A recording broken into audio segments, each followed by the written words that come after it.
Sa muling pagkakataon na ito na naman tayo at lalatag na naman tayo sa Undas 2025. Ano ang pinaghandaan ng NCRPO para sa seguridad at kaligtasan ng ating mamayan na libo-libong dadagsa sa mga sementeryo at sa mga lansangan?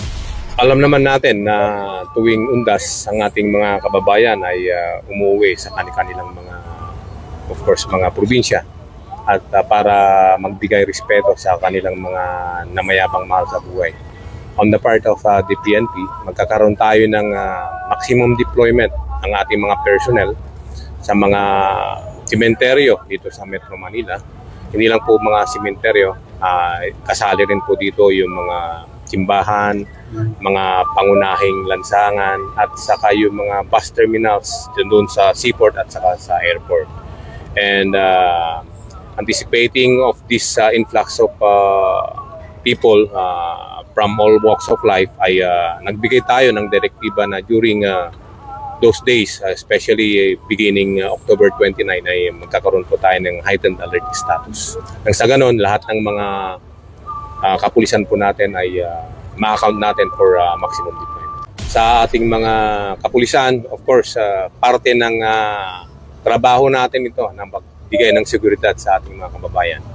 Although pare-parehas din tayong may mga mahal sa buhay na namayapa, pwede naman natin silang dalawin in some other days na hindi na masyadong busy or hindi na kinakailangan ang ating presensya dito sa NCRPO. Then let's visit our loved ones after All Saints Day. Nang sa ganon ay mapahiwatig din natin sa ating mga mahal sa buhay na andun palagi tayo para sa kanila. And sa ating mga kababayan na bibiyahe papuntang probinsya, siguraduhin po na of course bago bumiyahe, ang iwanan nating bahay ay dapat fully secured or ipagbilin natin sa ating mga kapitbahay. At siguraduhin po natin na maayos po ang pagbibiyahe natin. Kung may dala po tayong sariling sasakyan ay dapat palaging nasa kondisyon ng ating sasakyan at mag-ingat po sa pagmamaneho.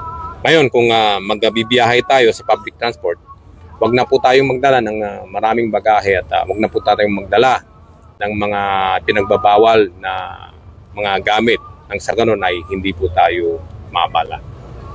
Ako po si Police Chief Master Sergeant Mauricio Bonilla Ruiz. At Patrol Woman Maria Danica Bacal Subungo. At Patrol Woman Ronalyn Tanghia.